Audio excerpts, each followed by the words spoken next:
Hey, I love therapy, and in fact, I've been going to therapy since I was around 6 years old. Though I talk about therapy a lot and may interview some therapists on the show on occasion, nothing that is said in this podcast should be considered a replacement for therapy. If you are struggling, I urge you to please seek guidance from a therapist because you are absolutely worth it.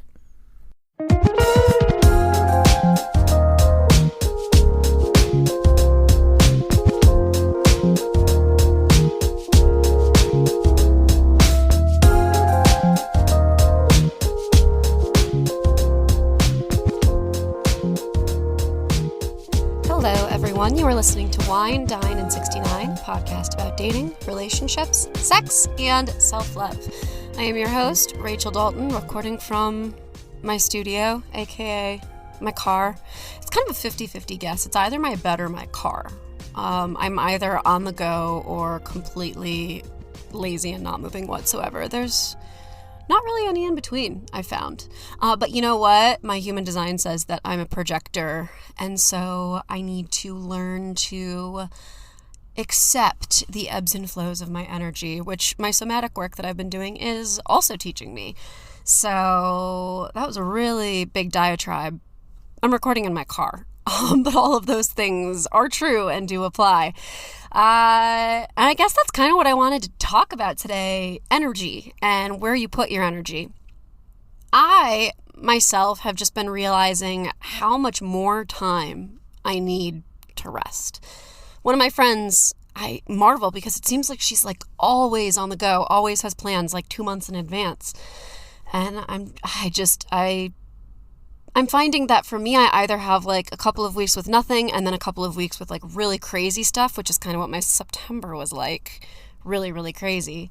But I need to kind of even it out a little bit. And I think I've been making more of an effort to spend more time with my friends one-on-one. It's really important to me that my partner gets along with my friends and vice versa. But I have been guilty in the past of conflating my relationship and my friendships just to be one big hangout sesh every weekend. And that's not good for my relationship or my friendships. And it didn't end well. It kind of blew up in my face. So I've been making a very concerted effort to spend more time with my friends one-on-one and with my partner one-on-one. I'm kind of finding that part of it, I think, is where I live now. I'm not living downtown in the city where most of my friends are anymore, and I don't work downtown in downtown Philly the way that I used to. I both live and work outside of like the nucleus of the city. I'm not gonna lie, it's kind of wearing on me a little bit, just not being able to just go for happy hour after work if I want to. I also don't work with any of my friends anymore, which I have done since I moved to Philly. But I don't know. It's fine. I'm just finding that because of that, I'm having to be more proactive and protective of the time that I spend with the people that I love, and protective of the time for myself. And I think that's another thing I'm realizing is I now need so much more time for myself than I used to. Truly falling more into that introvert category the older that I get. And I was reading this article that is kind of going to be it's kind of the thing that I'm going to focus on in this intro, or that I've already been focusing on. But it is basically about trying to find the love-life balance, not the work-life balance, but the love-life balance. This article is from The Atlantic, and it's called Don't Let Love Take Over Your Life. And it talks about how society prizes marriage so highly that as we get older and we have families with our partners, we tend to let those relationships be number one. And that's not to say that that's a bad thing.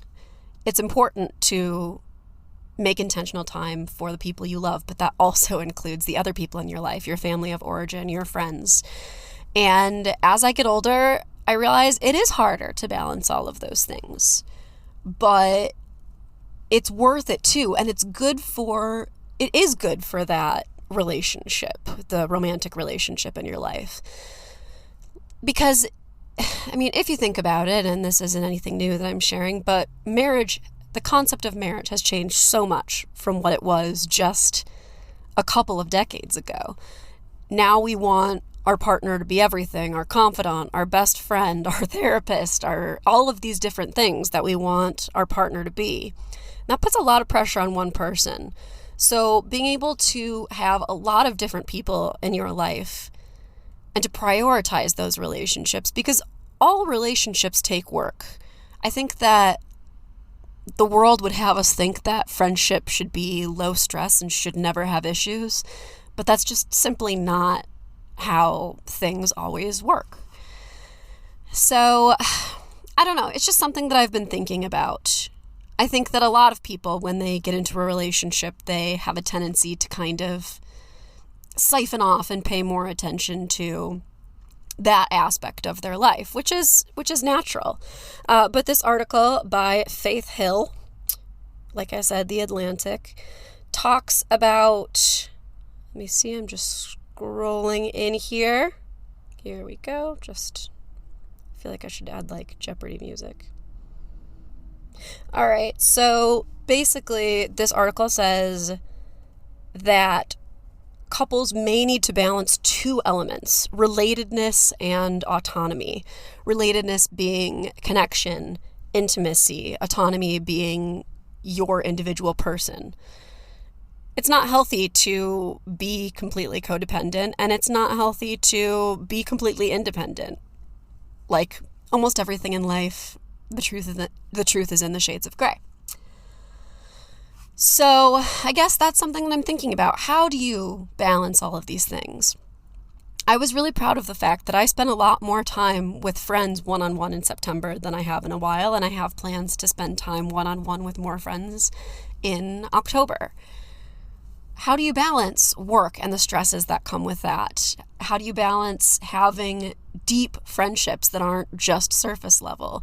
A romantic relationship, children, if you have those, your family of origin, any hobbies that you have. It's so much. But I guess I'm thinking back to my 20s, and when I read this article, this is what I thought of. That you can't let love be the primary focus in your life. One of my biggest regrets is I wish that I had just focused way less on boys in my teenage years and in my 20s. I think I'm like actually at a point now where I wish I could have been like this earlier in my life, where, I have a partner and I love my partner, but I have a lot of other enriched areas of my life as well. I think that I spent a really long time thinking that my value was in the relationship that I had with a man. Not healthy. You don't need to tell me that. I already know. But I wish that I had a better love-life balance earlier in life. And if I were to have a daughter, that's something I think that I want to make very clear to them. A son too, I suppose, but I think that girls have a tendency to have more of a focus on their relationships than men do. But yeah, it's something that kind of makes me sad. I wonder what I could have been like and what I could have accomplished in my career and in these other areas of my life if I had had a better love-life balance earlier. But I also understand that this is all about the process, and I needed to learn things along the way, blah, blah, blah. Everything happened and unfolded the way it was supposed to. I get it. But now I'm learning. I'm learning what it's like to have a healthy love-life balance. I'm trying to make a concerted effort to spend more time with everybody that I love, not just my partner, but all the other people that I love as well. And you know what? If I'm so busy because I'm trying to make plans and make sure that I'm catching up with everybody, that I'm really blessed that I have a lot of different people in my life that I do love so much and that I do want to prioritize time with. And of course, can't forget that you cannot pour from an empty cup. So taking care of myself has also been extremely high on my priority list as well. With that, we're going to jump into my interview with Phonchrist. We talk today about vulnerability, masculinity, and we cover a bunch of different topics from toxic masculinity to porn addiction to stereotypes of men and women, and also just cancel culture and free thinking. We talked about the fact that it's good to expose yourself to opinions other than your own, because life is pretty boring if you're just living in this echo chamber. And so even if you don't agree with me, even if you don't agree with Phonchrist in this episode, I think there is such value in learning from other people, even if you don't agree with them. I think that there's always a point of connection somewhere in any interaction that you can have. And so I think that's an important thing to think about going into this episode, and really when you go into listening to any of my episodes, and throughout, your life experience as well, I suppose. But it's good to challenge your thinking. It's good to open yourself to hearing other people's perspectives. Because again, like politically, if you hear other people's perspectives, you can poke holes in it. But that's just, I'll put that in my back pocket to talk about when we're closer to the holidays, when politics might come up at the Thanksgiving table and you feel like you might get into political arguments with your relatives. But I digress. All right. So I can't believe I did this all in one take. Very proud of myself. It's very hot in my car right now, which is probably the thing that motivated me to do this all in a one and done. Yeah, great. I hope everybody's doing well. The seasons are changing. It's quite beautiful out where I am. I hope that it's cooling down wherever you are. And I hope that you are putting the effort into the places where you need to put it. Into your romantic relationship, yes, but also into your friendships, your family of origin, your chosen family, and most importantly, of course, your relationship with yourself. Now that I've been sufficiently cheesy, I'm going to cut to a quick commercial break, and then please enjoy my conversation with Phonchrist, the host of the Better Yourself podcast.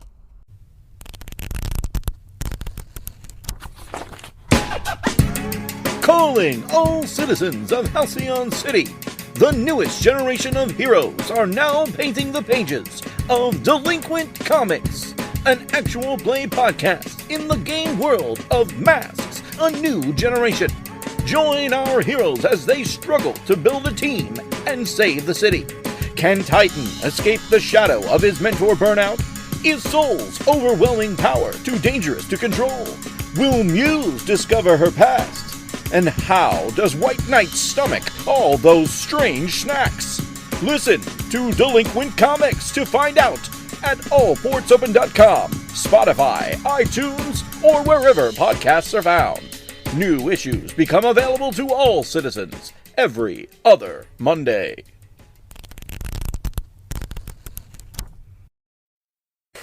Hello, everyone. Welcome back. I am super excited to have my guest on this week. Today I have Phonchrist, who is from the Better Yourself podcast, doing another podcast collab here. I guested on his show a while back, and so now we're going to be turning the tables a little bit and having a conversation over here. But Phonchrist, how are you today? Oh, I'm fine. I'm good. I'm very happy to be on your show. Yes. It's a pleasure, We had a good conversation before, and we're just going to continue that as we go. But, let's start with, today we're going to be talking about masculinity, vulnerability, sexuality, all that good stuff. But let's start with you telling me and the listeners a little bit about you, a little bit about your show, and what you're up to. Oh, yeah. I'm Phonchrist. I'm actually from the UK. So my podcast is called Better Yourself Podcast. I help people to just have a good conversation, to help people to become the better version of themselves. I've been doing that for since 2020, and I'm a personal trainer as well. So, yeah, I'm here just to help people. My show is growing. I just want to have a conversation with great people like yourself, Rachel. Awesome. And yeah, it's funny that you started your podcast in 2020. I also started my podcast in 2020. So COVID maybe babies, that's right? exactly a podcast of COVID babies. That must be what it is. Yeah. But what was kind of the inspiration for you starting the show? I think because I'm very vocal when it comes to social media. Like on Facebook, I talk a lot. I always give my opinion to people. I have quite a big audience, so always kind of like pay attention to everything that I say. And I said to myself, what about if I can actually put all this energy in one place so people can actually find all the content instead of just being there spreading everything without having control of my content. And that's the reason why I created the podcast, because I always wanted to have a good conversation. I feel like we live in a society where most conversation is actually not being done because there's so many people are being politically correct. So I just wanted to create space where we can actually have a open-minded conversation without being judged. Sure, yeah, and political correctness has its place, but I would definitely agree that there are some places where it has been overused. Yeah. So I can appreciate that. I'm all for being free, Sure. to speak. Well, let's kind of talk about you personally, and you're a very spiritual person, and that comes into play on your podcast quite a bit. How were did you find you? out? I was like, man. Okay. No. I mean, it's good. I have to do my research, right? So Thank you. I appreciate it. But it's how has that impacted you as like an individual and as the podcast has gone along? Like, were you raised religious, or is it something that kind of came along later? I think I'm actually raised religious. I come from a background, like a Christian background, my mother. I come to a household where we are very, very religious. And as I grow as well, I think I'm not perfect, I make mistakes. I don't really judge people, but I always stand for what I believe. Doing the podcast actually helped me to have a different view of people's faith, of people believe, just knowing people more for who they are. But at the same time, the biggest challenge is helping me to stand for what I believe as well. It's not always easy, but I always trying to find that balance, yeah. Definitely. And in terms of the podcast, like what kind of feedback have you gotten in terms of like the spirituality, religious side of things? I think I talk about anything spiritually, but I'm not really too extreme in terms of topics and everything.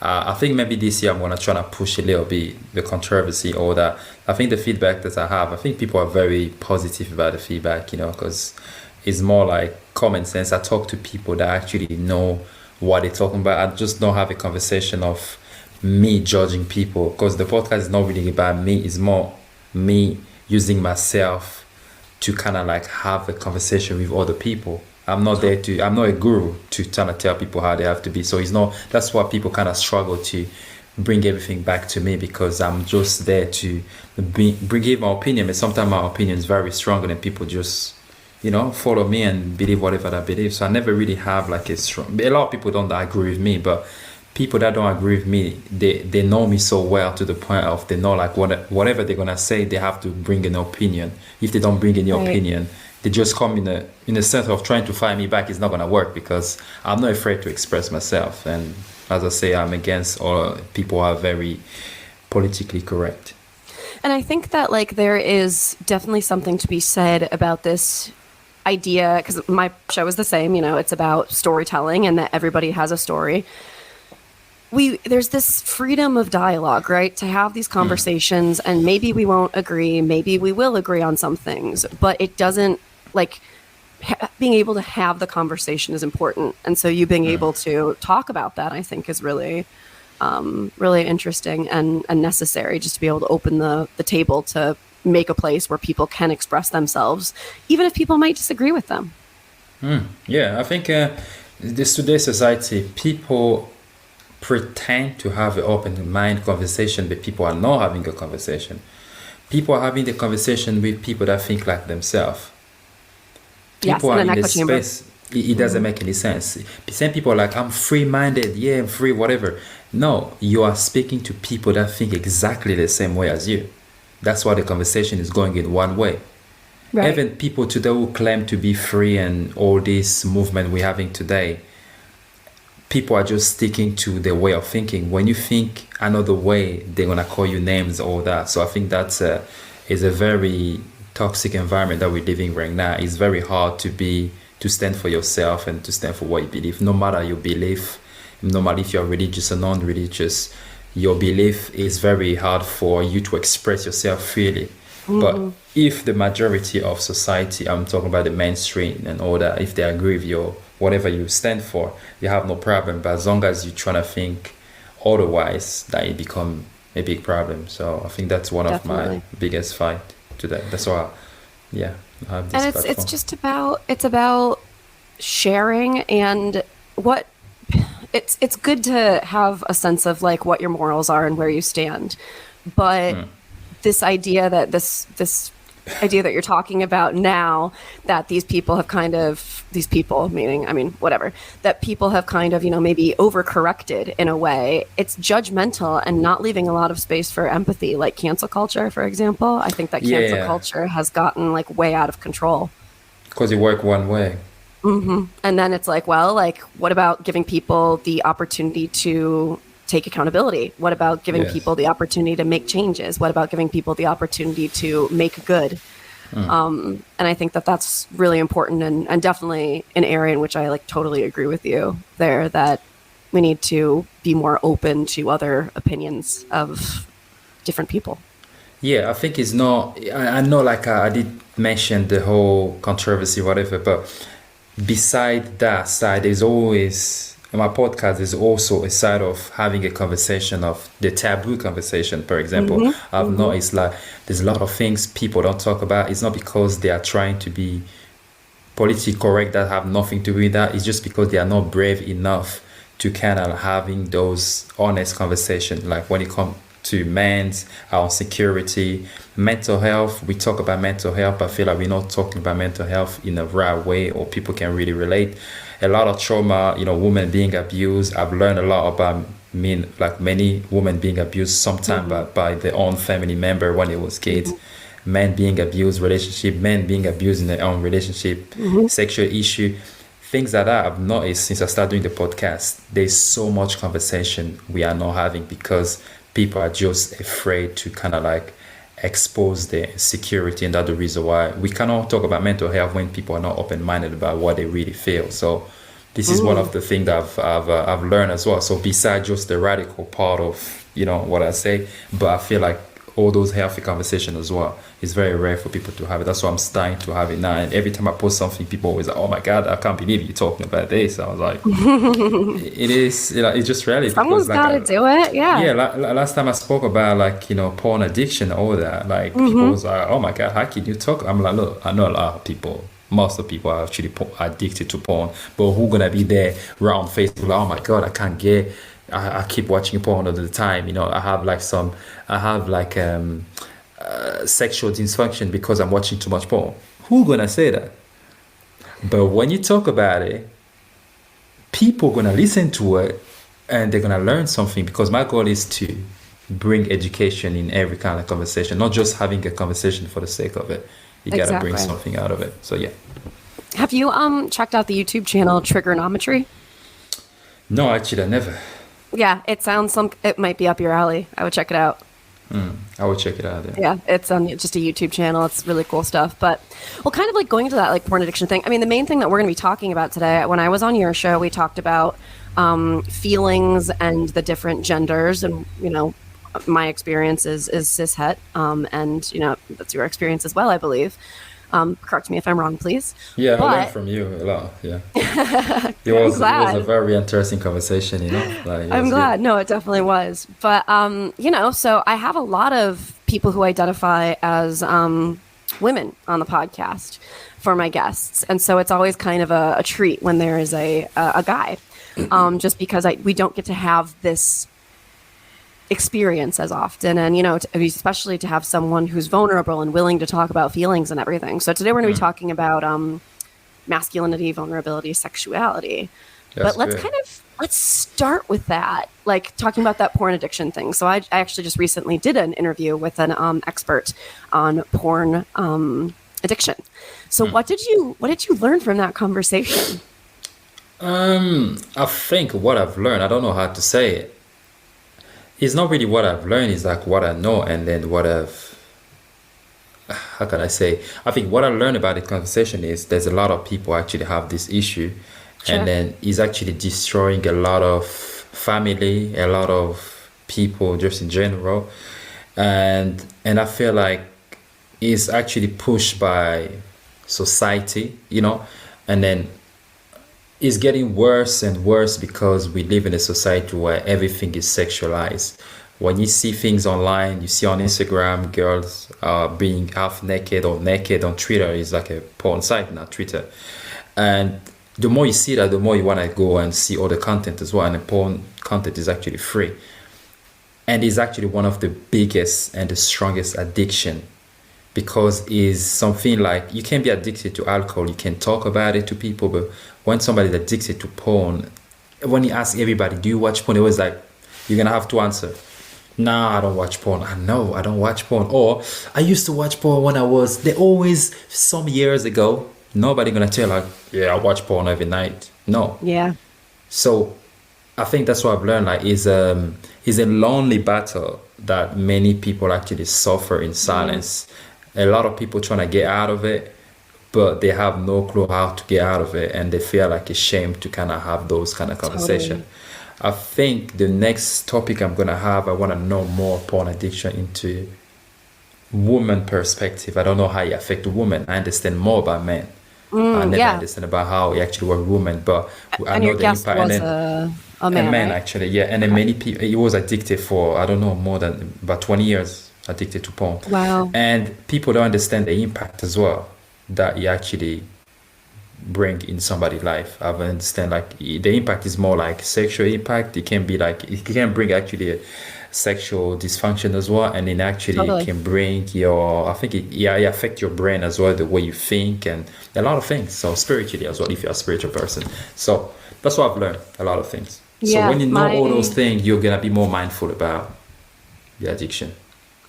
Definitely. Yeah. My guest, who I had talk about the porn addiction, said that it's just kind of you've rewired your brain at that point. If you're in porn brain all the time, it's like when you're watching something on TV, like a Martin Scorsese movie, and it's violence, violence, violence, violence, violence, or like if you've been in war and it's violence, violence, violence. When you close your eyes, that's what you're gonna experience. You're gonna experience flashbacks. So it's Yeah. when you have porn brain, it's like always there all the time, even when you're not actively watching it. And yeah, that guest, she was really, really interesting the way that she. And then it changes the way you for men, all right, it changes the way you see women as well, because you're gonna Yeah. sexualize women all the time, because in porn you're gonna have all these sayings about incest or what do you call it, stepmom, or all those things. Oh gosh, Or yeah. that's what I'm saying. So what's gonna happen every time you see a woman, straight away in your mind you sexualize them. Like you see a woman Yeah. on the street, you think like you can actually grab them just like you watch in the movie. So that's the reason why even when people talk about women being arrested, like is because of all those things happen in the mind, in a lot of people's mind. People are being so sexualized to the point of, as you say, anything you think about is always sex. So before Yep. we start accusing men of doing this thing to women or treating women this way, we need to try to find where the problem is actually coming from. But society, in one hand, is actually pushing sexuality, pornography, Yes. all that, OnlyFans, all the thing. To the other hand, they say like, no, we need to protect women, we need this, but we don't know what we want. So that's Yeah, what I'm there's a book that I haven't read yet, but it's on my nightstand table because I, like you, like to experiment with reading differing opinions from my own. yeah. But there's a book called The Case Against the Sexual Revolution. That actually sounds a lot like what you're talking about. So Yeah, definitely. I recommend that. There's also, I think actually that author was on trigonometry, and that's how I learned about the book. But I definitely, it was by a woman named Louise Perry, and so definitely worth checking out, maybe for research there. But Yeah, sure, I'll check it out. well, what about? I mean, in terms of the, I have so many questions. I could go on about the porn addiction for forever, but I'm let's. good. Anything you want. You know what? Any question that you have, don't feel any type of way. So I'll be honest with you, and then I'll tell you what I think. Yeah. Well, what about what are your thoughts about being uncomfortable as part of the learning process, as part of the bettering yourself process?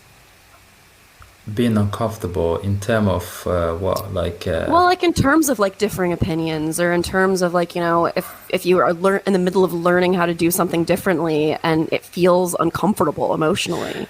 Yeah, I think the biggest challenge is like, because when you are becoming a better version of yourself, you have a past. Maybe you have made a lot of bad choice in your past. Is to kind of like the transition between the person that you used to be and the person that you are now. You can't do it on your own, but the people that you have in your past and they're still the same people that you know now. And then the thing you are preaching today, and they already know like you did some bad thing maybe in the past. It's just that you're trying to forgive yourself and change, but you are changing for yourself. But in people's eye, maybe you're not changing. People will be like, oh, you talk about this, what about this? I think it's more trying to kind of like move on, and then also kind of like forget people opinion, judgment about the person that you used to be before. I think that's one of the most challenging part about changing yourself actually for better, because especially when you are a public speaking, I don't know if we can qualify ourselves as that, because we have content, so we put a lot of content, and then sometimes it comes across as being judgmental. So when you judge people, you have to mirror yourself. I think that's the kind of thing that is sometimes challenging, but yeah, it's something that I'm actually working on. I think I would say that's the biggest challenge. Being uncomfortable as part of the learning process. Yeah, being uncomfortable. Yeah, it's actually part of But I think like as long as you know your truth, you know what you stand for. Like me, when it comes to my opinion, things that I say, I have totally control of anything that I say, any content that I put out there. Tomorrow, if people come after me, I'll know how to defend myself, because I always make sure like I know exactly what I'm talking about. But when it comes to personal development, it's actually different, because sometimes you're scared to be judged by people. I'm talking more about people that know you, not just people in general. I don't care what people want to say about my opinion, but people that know you before, sometimes it's hard for them to separate the old you and the person that you become today. But yeah. Definitely. And I think that emotionally, like that's what's so hard, is that if you're working to become a better version of yourself, you're going to be challenged in your thinking, you're going to be challenged in your feelings. Yeah. And so I think that there's like a lot of conflicting, just uncomfortable feelings there as well. And sometimes you overthink, actually. Sometimes you are thinking too much about what people feel about you, but sometimes people don't even pay attention to that. Everybody's busy with their life. It's just in your brain, you are thinking too much about, oh, what are people going to say? If I'm out there, I'm saying this, what are people going to think? But I think sometimes we just I've learned to stop thinking for other people, just living my life and then doing what is right for me, and the rest is just what it is. Definitely. Well, this question kind of goes back to the porn a little bit, but let's talk about this idea of like toxic masculinity, and how, you talked about this idea that when men have porn addiction, they sometimes start viewing women in a different way, and then you like have abusive situations, right? Talk a little bit about toxic masculinity and how you combat that on a day-to-day basis. As like myself? Well, then like when you see it, or if you do see I think when I see it is more, how can I say, we see every day the way men actually treat women, right? In a certain way, but it's very hard to, as I say, people talk about the situation, they talk about the act, but people don't want to talk about where the issue is coming from. So it's just too easy to just say men are being this, like women are being like touched by men, women are being this. But I think at the same time we have women are actually pushing this agenda as well. When you see online, I know people believe like my body is my choice order, but we don't have to do things that are going to trigger other people to do certain things as well. But I believe men need to control themselves as well, because every woman that you see is actually not your woman. No matter how she look like, you have to learn how to control yourself. But at the same time, we are human beings. In a religion, they always say like when it comes to sex, all this kind of thing, you have to run away, because us as a human being, it's kind of hard for us to be in a temptation, right? It's like a married man if you bring him in a strip club. So the first thing you need to do to not go in a strip club, if you go in a strip club, if something happens after that, who are you gonna blame? Is in that environment where women are there to seduce and all that, and you're gonna end up failing. I think that's the way I see it. Instead of spending our time trying to just blame the issue, we need to learn about where it's coming from. It's the same for children as well. Like we have more children as well who are actually being exposed to sex and all that, and at a very, very young age. I think the addiction gonna start in a very young age. When I was a kid, I was talking to one of my guests. The first porn sexual book I've seen was, I think I was what, how old was that? I think I was like 12 or 14. It was a book, a magazine that I see on my auntie house, and that's it. I saw it one time. I was shocked. But now kids have everything on the phone. Yep, the internet changed a lot. Yeah.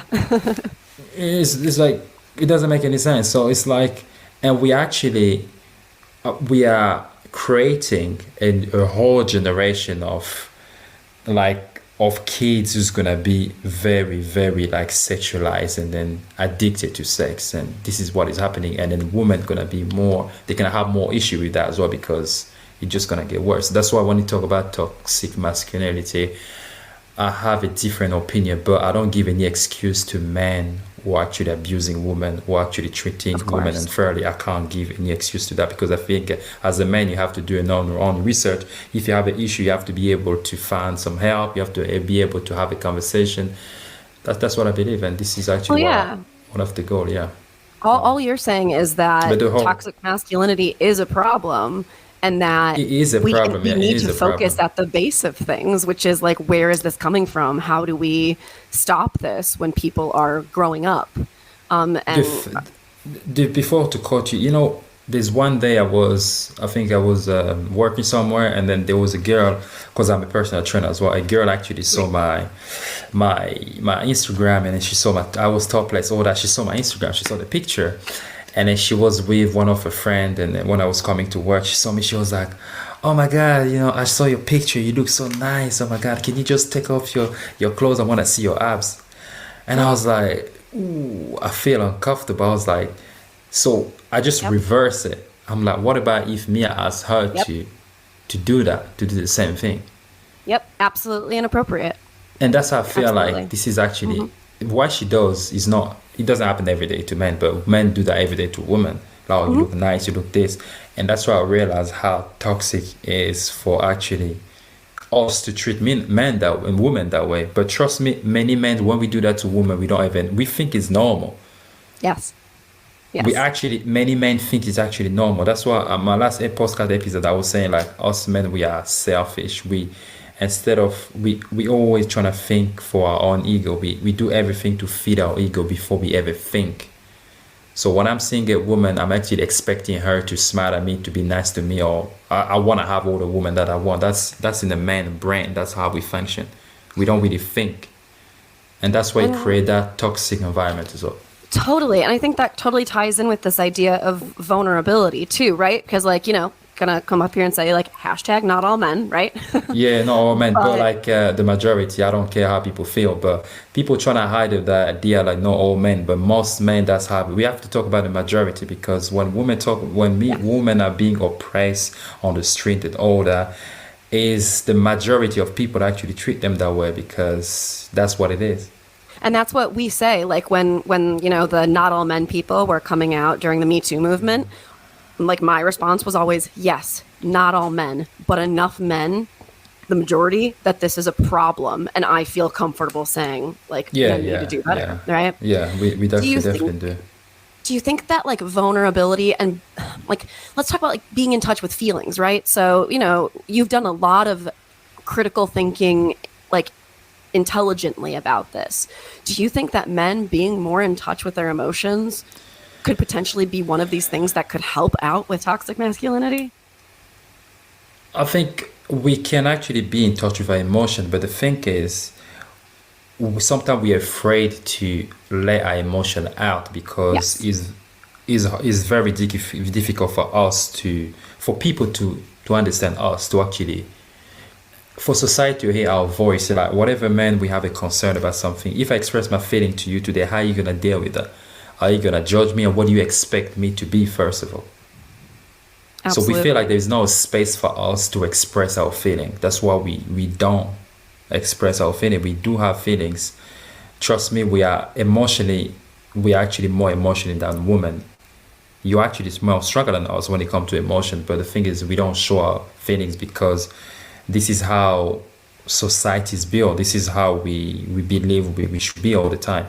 We cannot really show our Absolutely. feelings, yeah. Because And this idea to repress. because when I give you, if I express my feeling to you today, I show my vulnerability. What's gonna happen is, what else am I gonna have as a man?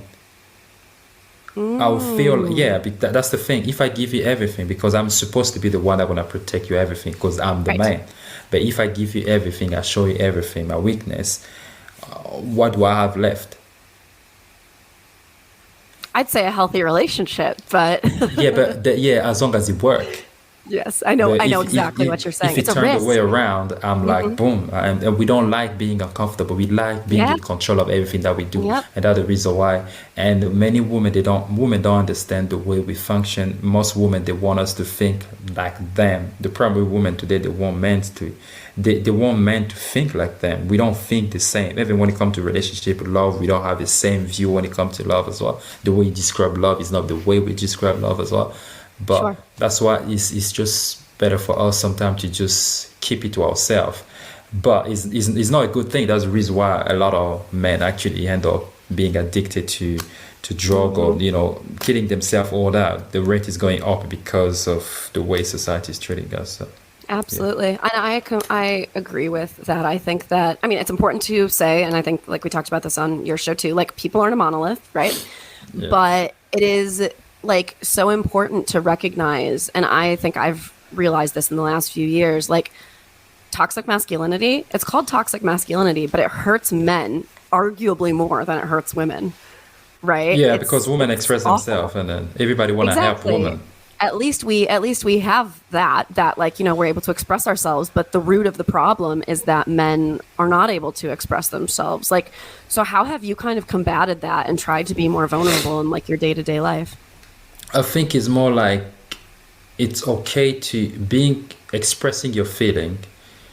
It doesn't make you weak. Actually, what people need to learn is being strong is being able to express your emotion, to show your emotion, to show how you feel. But it's different. I'm showing what I feel, not for you to feel sorry for me. I'm showing you how I feel just for you to know, to understand how I feel, and that's it. It's not for you to kind of feel bad or for me, because today we have many people actually express the feeling because they want people to feel sorry for them. They embrace that type of mindset. That's why I'm gonna destroy you. But I feel like what I've learned is to have a conversation with many men. When you have a conversation with people, you can understand like people have the same issue as you, and then the real what you really need to do is to try to find a solution from other people's experience as well. Like you are not alone, and then a lot of women, they're becoming more smart regarding that that situation as well, and a lot of women are being more open-minded as well.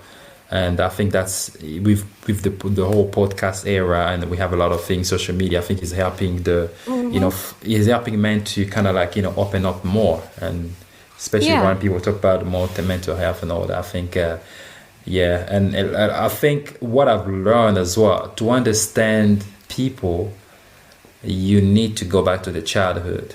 Yep. 1000%. We get distracted too much. I think when I have people on a podcast, anything, I always go straight to the childhood, because many situations that we are having today is coming back to the childhood. Men are being the way they are is because when you are young, how was you raised? How was the relationship that you have with your parent? Was your parent around? Was that woman? Sometimes women, when you go back to the childhood, they always have some trauma, sexual abuse by somebody in the family or a neighbor. There's always something in the childhood that actually gonna make you become the person that you are today. That's why we always have to bring something back. So if we want to understand why men are not too emotional, is because of the way they are raised, and that's how the only way we can change it for us adults to change the way we are, and to actually change the way we raise our kids as well. And I think when that's the why kids attachment is styles are important. yeah, but when the kid is 10, he's already watching porn. So Right. just guess how You is he got to gonna start be? early. How is he gonna be when he gonna be 30? So are you gonna blame him Yeah. when he's 30? So doesn't make any sense. And I think that's like what's so interesting and why being aware of what happens when you're younger, like attachment styles are a real thing. And understanding how those work Yeah. and why you are the way you are has to do with how you were parented. Yeah. I mean, my last relationship ended, and when we broke up, I told him, I was like, listen, like, you need to go to therapy and figure out your attachment style issues because I've been to therapy and I've worked out my shit. But I was like, you are just going to continue the cycle over and over and over and over again, and you're going to end up alone and shut off from the entire world because you have an attachment style issue and you need to like get to the bottom of your relationship with your parents before you hurt more people. And of course, like, But- he didn't do any self-work. He jumped right into dating again. And, that's how it goes. It's so But attachment styles. many people are, it's easy to say therapy, but like it's not easy things to do to somebody to go and see a therapist. It's not. I know, It's and you know not what? as people I don't think. get that because that's not me, and so for me, I'm like, well, of course it is, But I get it. I mean, in theory, I get it that it's easy to say go to therapy, but it's actually not easy to like pick up the phone and make a therapy appointment. Yeah, I mean, like me, I'm not gonna lie to you, I never really see a therapist, like never. But I don't know, I'm just doing a work on my own. And Yeah. I've spoke to a lot of people. For me, the podcast is like therapy. I spoke to a lot of people, Totally. therapists as Yeah. well. I ask questions. I think it's therapy what I'm doing. I'm asking questions. It is. They give me upper back and I just knowledge. That's what I'm doing. But to go and sit down and, especially as a man, Yep. see a therapist is like, now things are changing. Yes. For most of us, we think if I go see a therapy, that means I'm crazy. You see what I mean? I'm That's like, the thing. I'm like, I'm maybe I am like, crazy. I'm messed up. You know what I mean? But we all messed up, though. We're all messed up. We all messed up. And it's okay to be, but it's like it's not. I think when you're with somebody, I think the best things to do when you're in a relationship, if you instead of saying to the person, "Look, you need to see a therapy." I'm not saying that you did bad, but it's more like to see a therapy together. I agree. And sometimes that can just help you to work through those vulnerability issues. Like Yeah. if there's an issue, I mean, and I hope, just as somebody who's talked to you, like I hope that if like you were at a really dark point in your life that, you would seek that out. I think Yeah, it's now not, I think now I can actually do. Yeah, I think now if I come to the point like I'm actually not able to do things on my own or whatever, because trust me, I think I've done the therapy because I spoke to a lot of therapists on my podcast. Sure, And yeah. any subject that if you haven't checked my podcast episode, there's one time you're gonna feel like we only talk about this subject, and if we change my podcast right at the beginning is always being about childhood, and it change mental health, and it change sex, and it change trauma, childhood trauma, all that, because I'm bringing the episode based on my mindset, based on what I want to your know. journey. Yes, My it's journey. your- But I'm actually Totally. bringing people, and the more I have friends calling me like, man, I can't believe he spoke about all these childhood, man. I never see my father, and I was shocked, and that's how I realized how many people I have girls calling me like, yo, I can't believe you spoke about this because me, I've been abused by my uncle. I was like, people are telling me those things, but nobody gonna tell you like, oh, my uncle abused me when I was a child. No, they're telling me because they feel like I'm giving them like a safe space to talk about it. Yes. Mm-hmm. And when Yeah, they you're listen having to it, conversations. yeah, I think that's that's the thing. But today, if I'm struggle something, of course I will see a therapist, and then I'll know exactly what I'm going. Yeah, I think I would and I suggest think- people to do that. But you have to, Absolutely. you need to Absolutely. accept that you have an issue first. If you don't accept it, And that's hard. matter what I think we're gonna that's say. hard. I've always Yeah. said that that's like, for me, that's the point, right? Like so when I was dating, I would talk to people about, I was like, have you been to therapy? It was one of my questions. And, they would either say yes or they would say no. And if they said no, I would say, are you open to maybe someday going to therapy if, we needed it, or if you reached a point where you might need it? And if they said no, I wasn't going to see them again, because I at least need somebody who is open to therapy and open to asking for help. And that's nothing against people who are not there. I just know where I'm at in my journey, and I need somebody who is at the same level of emotional intelligence as I am. Yeah, I think it's very scary. I was talking about my childhood with the guy on the podcast. It was three of us. There was one, he ended up crying. Yeah. Can you imagine? The conversation was so powerful. It was my friend. I invite him because, why do I invite him? Because he was one of my friends. I know him for a long time. I really wanted him to be part of this conversation because I know him. I know this is going to be beneficial for him. That was kind of a therapy when you think about it. Yep, absolutely. We was talking, he was talking back, and when everybody, I think the beauty of the podcast is a therapist going to be there to listen to you, right?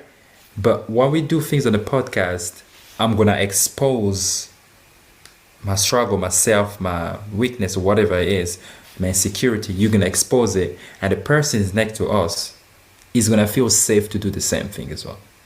Yep, 100%. Because he's not going to be judged. We all the same. We all fucked up, whatever. And that's what he did. And then he break down. It's like, oh my God.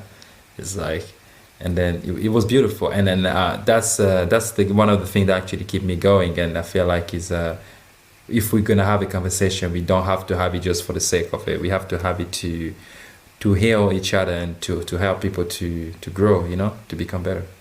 Absolutely. But it's not easy things to do, trust me, because to expose, especially as a man like me today, to have those kind of conversations is not easy, because it's coming from a space of pain, It's not, yeah. But you feel good after, yeah. It does, and it's healing, and it's important work, and you're going to live the best and the most fulfilled life if you are willing to do that work, whether in therapy or whether you're watching. Like, I went through a period where I watched like YouTube videos, and the amount of growth that you really can do. I mean, I agree. I completely agree with you 1000%. I can trace through the guests that I interview and the questions that I ask. I can trace my growth journey through my podcast episodes. Yeah, definitely. It totally is therapy. Well, so in terms of, again, people are a monolith, but what do you wish that more women understood about men in dating and relationships? Oh, I think women need to understand, like, we are not the same. We don't think alike. Your view, how you see love is not the way us men see love.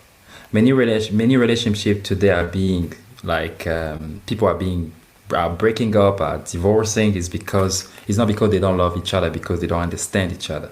Right. I think women, they need to understand, first of all, the way we think.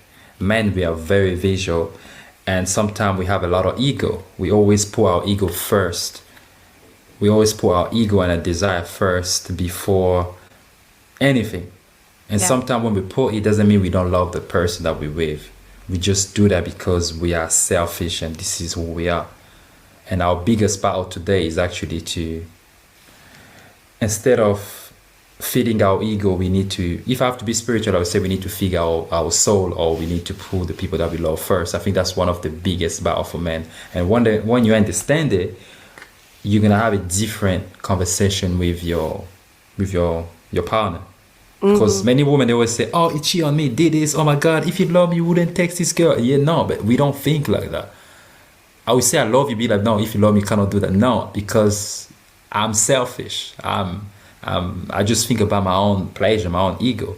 But as we grow, as we learn about ourselves, it's not an excuse though. As we grow, as we learn about ourselves. It's an explanation, not an excuse. Yeah. That's what I always say. As we grow, as we learn about ourselves, we become more aware of that. And now every day we fight to become better. Because if you know the issue, we just fight to become better. I have people calling me like, yo, I was with this girl, I went to hers, we were talking, and I was gonna have sex with her, and I lied to her, I didn't have a condom.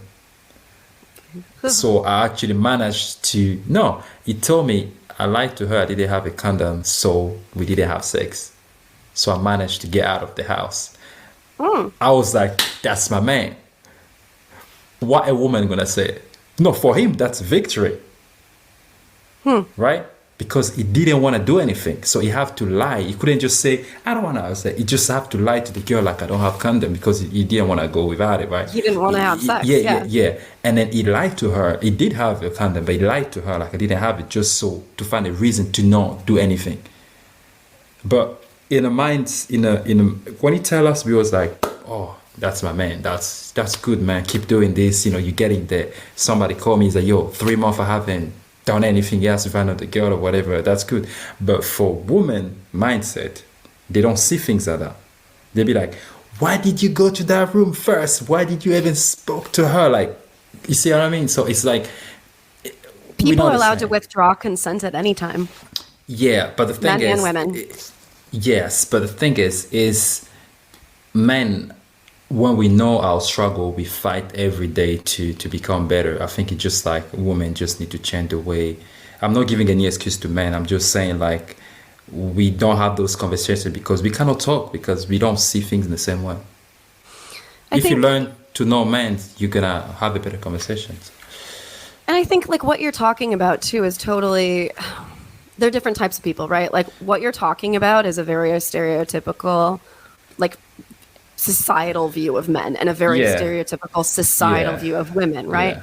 And, like, I do think that's changing. Like, I mean, the relationship that I'm in right now is, like, incredibly emotionally vulnerable, incredibly, like, I've been to therapy. He's done a lot of personal work and, has been honest with himself about his past.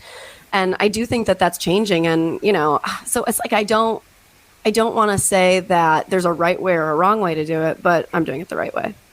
Yeah, and the one thing I want to add as well, I think people might be mad that, oh yeah, my God, that's why you think about a woman, whatever. But there's another thing I've learned as well. With time, I feel like most men, we are unaware of how much we actually hurt women by things that we do. And trust me, we actually are totally unaware of that. I don't know how it works, but we just don't realize how much you hurt them. Well, because if men are repressing things, maybe you assume that women operate the same way. So if somebody hurts you, then you're like, oh, okay, I'm just going to repress. So maybe there's this assumption that women are the same way. I mean, I think men have just as much to learn about women, right? Yeah, totally. I think it's because I think the way we see, I think maybe the way we see women, we trying to see them as the way we see ourselves. And we should see them differently. We should see them as people that get hurt for whatever we're actually doing, even if it's a small thing. Because something that I'm gonna say as the example I gave you today, for me, it's just nothing, right? But for a woman, that's a lot of things. That's a trust that you're breaking. All right. So instead of me realize like, okay, this is not good for her, I'm just still doing that. That's why we don't realize how much we're actually hurting people. You're gonna see you hurt somebody so bad at the end, be like, and once you're gonna start telling you all the things that you did, be like, damn, like, I just don't know. Like, some men just gonna say, listen, I'm just stupid. Like, I don't know what to say. I'm fucked up. You see what I mean? So I feel like we just don't, we don't really know each other that much. I think when it comes to having those healthy conversations, as you say, as you're having with your partner, everything come with like conversation. Like, you don't have to be scared. When you do something, you just have to tell the person, listen, this is what I'm dealing with. This is what I'm struggling with. Even if the person will be mad, at least you are telling the truth. 100%. Yeah, I would much rather. Yeah, and you can be honest and kind.